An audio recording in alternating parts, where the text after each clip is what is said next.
이슈가 뉴스를 바꿉니다. 세상을 깨우는 황보선의 출발 새아침.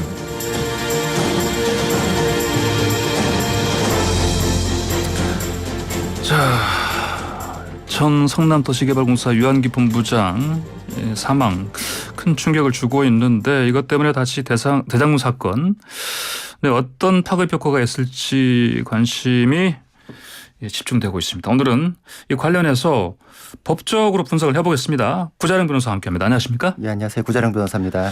사인이 좀 나왔습니까? 예, 1차 부검 결과가 나왔는데 일단은 이제 추락에 의한 사망으로 추정이 되고 그 정밀 검사 결과는 좀 시간이 걸린다. 경찰이 이제 공식적으로 이렇게 발표를 했습니다. 그 당시에 구속영장이 청구되자 집에서 한 200m 떨어진 인근 아파트의 11층에서 이제 뛰어내린 것으로 이렇게 추정이 된다. 그래서 추락사냐 아니냐 이런 얘기들도 나왔는데 일단 추락사 이외에 외견상의 특이점은 없는 것으로 보인다. 이런 발표는 나왔습니다. 알겠습니다. 이분이 어떤 분이죠? 그 유한기 전 성남도시개발공사 본부장은 한신공영에서 상무이사까지 했던 분이거든요. 그래서 주택 개발 사업 이런 데 대해서는 좀 굉장히 해박한 지식을 갖고 있다. 그런데 그 이후에 성남도시개발공사의 전신인 시설관리공단으로 자리를 옮깁니다. 그리고 이제 그 성남도시개발공사가 이제 전환이 되니까 거기서 이제 본부장까지 했고 여기서 굉장한 실세였다 이렇게 알려져서 유동규 본부장을 U1, 유한기 본부장을 U2 이렇게 부를 정도의 그런 실세였다 이렇게 알려져 있고 그 지금 대장동 이 의혹의 또 다른 이제 핵심 인물이다. 이제 4인방은 이미 기소가 됐는데도 이제 유한기 본부장에 대한 수사가 이어졌던 게 이분의 관여 의혹도 굉장히 상당히 컸습니다. 지금 쭉 나온 게 대장동 직전에 있었던 미래신도시 개발 사업에 대해서도 민간 사업자에게 이익을 몰아준 거 아니냐 이런 의혹이 하나 나왔고 그리고 그 대장동 사업에서 처음에 사업자 선정을 할 때 심사위원으로 1차에 참여를 해가지고 그 화천대유가 포함된 컨소시엄에 점수를 몰아줘 가지고 선정이 되게끔 한 게 아니냐 이 의혹이 또 있었고 그 이후에는 사업 지침을 바꿔가지고 초과 이익 환수 조항이 건의가 되니까 그거를 보고를 올려서 삭제되는 데 관여한 거 아니냐 이런 내용들에 다 관여를 한 인물로 지금 지목이 됐었습니다. 그래서 이 초과 이익 환수 조항이 배제된 거 요거는 지금 배임죄 대장동 4인방하고 직결되는 문제잖아요. 그러니까 여기에도 공범 관계가 있지 않냐. 그리고 또 그거하고 연결돼서 황무성 전 사장에 대해서 사퇴 종용 압박에 대한 녹취록이 등장을 하니까 직권남용죄에도 관련이 있고 이 두 개는 또 연결된 게 아니냐. 그렇기 때문에 모든 실체를 파헤쳐서 윗선으로 올라가는 데 있어서는 정말 핵심 중에 핵심 아니냐 이렇게 지목을 받아온 인물입니다. 그렇군요. 자, 그런데 이분이 숨지기 전에 영장 청구되지 않았습니까? 네, 근데 혐의가 근데 대장동 의혹과 직접적인 관련이 있는 거는? 그건 맞습니다. 직접적인 관련이 있는데 지금 언론에 처음에는 녹취록이 공개되면서 이 유한기 본부장에 대해서 이제 대서특필이 되니까 그 녹취록 사건이었나 이렇게 생각했는데 그건 아니었고 그 정영학 회계사 남욱 변호사로부터 2억의 뇌물을 받았다. 그러니까 핵심 4인방에서 대장동 사업과 관련해서 뇌물을 받았으니까 대장동 사건과 직결된 내용은 맞습니다.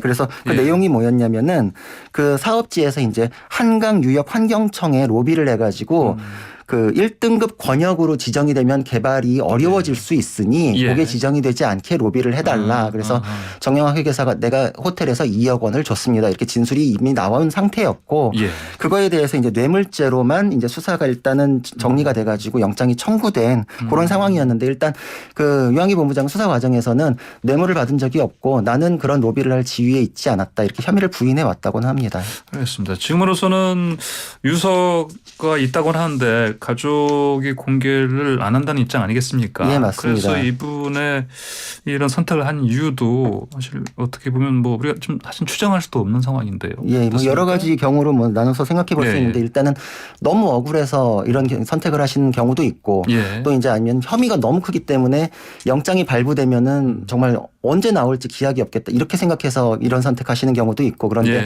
지금 이 사건 같은 경우에는 정영학 회계사에 대한 진술이 확보가 된 상태였고 그때 뭐 자금 흐름이나 계좌 추적이나 이런 거 여러 가지가 지금 몇 달째 이어져 와가지고 유한기 본부장이 뇌물 혐의로 영장이 청구됐기 때문에 후자 쪽 가능성이 조금 더 높지 않았겠나. 지금 그 2억의 뇌물이라는 게 뇌물죄 하나만 지금 영장이 청구됐으니까 조금 이제 작게 생각하는 분들이 있을 수 있는데 그 특가법으로 넘어가는 사안이기 때문에 10년 이상의 징역 또는 무기징역입니다.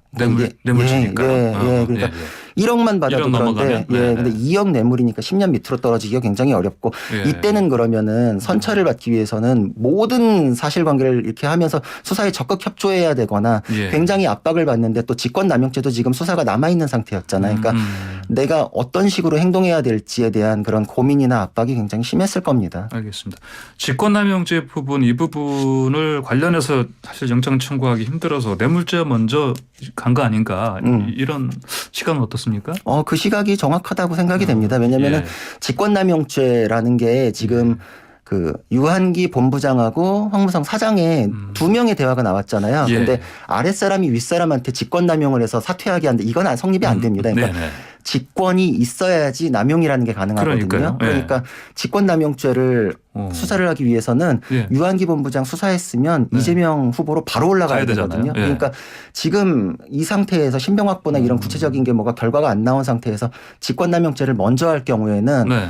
아직 의혹에 불과한데 대선 개입한다. 네. 이런 저항이 만만치 않았을 거기 때문에 아마 그래서 확실한 내용으로 영장을 발부받아서 신병 확보가 되면 네. 대장동 수사가 지금 진척이 굉장히 많고 결과도 나오고 있으니 그 이후에 직권남용죄에 대해서도 의심을 안 받을 수 있겠구나. 이런 검찰 쪽에 이런 여러 가지 생각이 있었을 것으로 이렇게 생각이 됩니다. 예.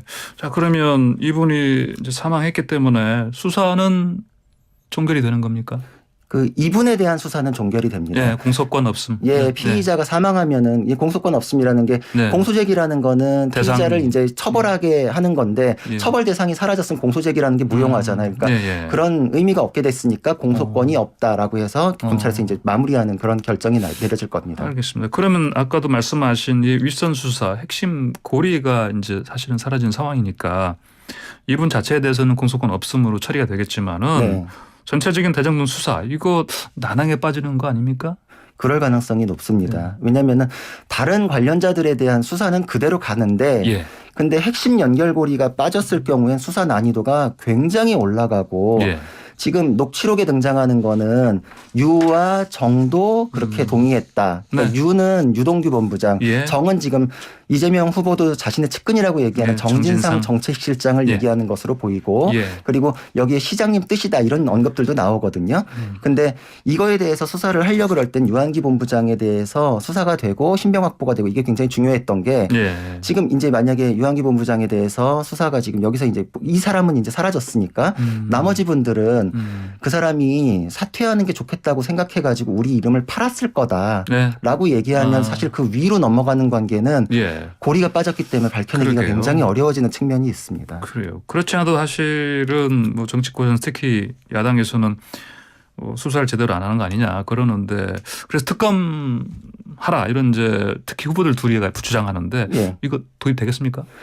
근데 이게 도입되는 것도 중요한데 도입 시점도 굉장히 중요할 것으로 이제 생각이 그러니까요. 됩니다. 이게 예. 한다 이러면서 지금 시간이 계속 지나갔잖아요. 예. 근데 지금 후보들께서는 다 한다고 하니까 이거 그럼 금방 되나 이러지만 사실 이건 법안으로 진행해야 되기 때문에 여야의 합의가 중요한데 그러니까요. 실제로 국회에선 합의가 그렇게 진행되고 있지는 않습니다. 예. 그래서 후보들만 목소리를 높이고 있습니다. 네, 맞습니다. 네. 맞습니다. 네. 그래서 지금 정작 법을 만들어야 되는 국회에서는 지금 네. 진행이 제대로 안 되는데 이러다가 1월 넘어가서 도입이 되면 네. 수사 이제 팀 뿌려가지고 1월 말쯤 본격 궤도에 오르면 2월 달에 이제 수사가 진행되거든요. 예. 그때 중간 결과를 발표하려면 대선이 그냥 코앞이니까 네. 그때는 발표하는 것 자체도 머뭇거려지는 상황이 되기 그러니까요. 때문에 1월 달 도입이면은 사실상 우리가 지금 생각하듯이 특검 도입되면 다 해결될 거다 이런 식의 상황이 아닐 수도 있습니다. 그렇군요. 알겠습니다. 자, 오늘 말씀 여기까지 듣겠습니다. 고맙습니다. 감사합니다. 네, 지금까지 구자령 변호사와 함께했습니다.